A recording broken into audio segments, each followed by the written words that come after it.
ঈদ পরবর্তী সময়ে রাজধানী রমনা পার্কে সাধারণ মানুষের উপচে পড়া ভিড়। বর্তমানে রমনা পার্কের সৌন্দর্য ও নিরাপত্তা বৃদ্ধি পাওয়ায় প্রতিদিনই প্রচুর লোকের সমাগম ঘটে এই ছায়া ঘেরা পার্কে। সাথে আছি আমি রেহানা সুলতানা প্রীতি। শিশু থেকে বৃদ্ধ সব বয়সী মানুষেরই রমনা পার্কে একটু স্বস্তির খুঁজে বেড়াতে আসেন। এখানে শিশুদের জন্য কিছু রাইডসের ব্যবস্থা থাকায় বাচ্চারা খুব আনন্দের সাথে তা উপভোগ করে। দর্শনার্থীরা জানান, আগে আমরা রমনা পার্কে এসে কখনো ভালো পরিবেশ পেতাম না, যার কারণে আসা হতো না।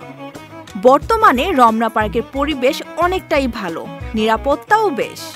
এখানে লেকের পাড়ে ঘুরতে ভালো লাগে। প্রচুর গাছপালা থাকায় অক্সিজেনও পাওয়া যায় অনেক। ঈদ পরবর্তী সময় আজ সপরিবারে রমনা পার্কে এসে আমরা খুব আনন্দ উপভোগ করছি। বিস্তারিত জানাচ্ছেন শাহজালাল ভুইয়া উজ্জ্বল। ভালো একটা পরিবেশে আসছে, নিরিবিলি আছে, বাচ্চাদের লয়ে ঘুরতেও ভালো লাগতেছে। পাঞ্জাবি কিনলাম, পায়জামা কিনলাম, জুতা, শার্ট, প্যান্ট, টি শার্ট, এগুলো অনেক কিছু বিভিন্ন ধরনের জিনিস কেনাকাটা। ঈদের কেনাকাটাই তো টি শার্ট, শার্ট, পাঞ্জাবি, পায়জামা, এগুলোই, জুতা, আলহামদুলিল্লাহ অনেক কিছুই কিনলাম। আসলে আমার দিক দিয়ে আমি যেটা বলি, অনেক ভালো গেছে। কারণ হলো আমার মেয়েরা আসছে, আমার নাতি আসছে, যে বেড়াইতে আসছি, অনেক আজকে এবারে অনেক মজা করছি।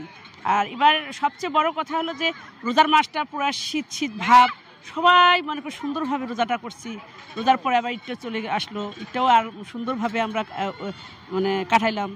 সবচেয়ে ভালো লাগছে এটা। আজকে আবার যে আমার নাতি আসছে, আমার নাতি কালকে আবার চলে যাবে, তা বললো যে রমনা পার্কে একটু ঘুরে আসি, ওকে ঘুরে নিয়ে আসি।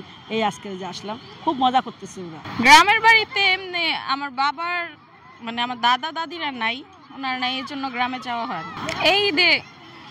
এই কয়দিন ঘরেই ছিলাম, আজকে একটু বের হইছি, ভালো লাগতেছে। বাবা কেমন আছো? ভালো আছি। তোমার নাম কি? আমার নাম আয়ান। আয়ান। তোমার নাম কি? মরিয়ম ইসলাম। জামা কিনছি, ব্যাগ কিনছি। তাই বকশিশ দেয় নাই কেউ? হ্যাঁ দিছে। কে দিছে?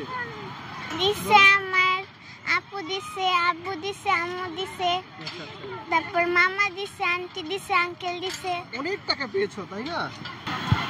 রমনা পার্ক থেকে শাহজালাল ভুঁইয়া উজ্জ্বল, নিউজ 24bd.net, ঢাকা।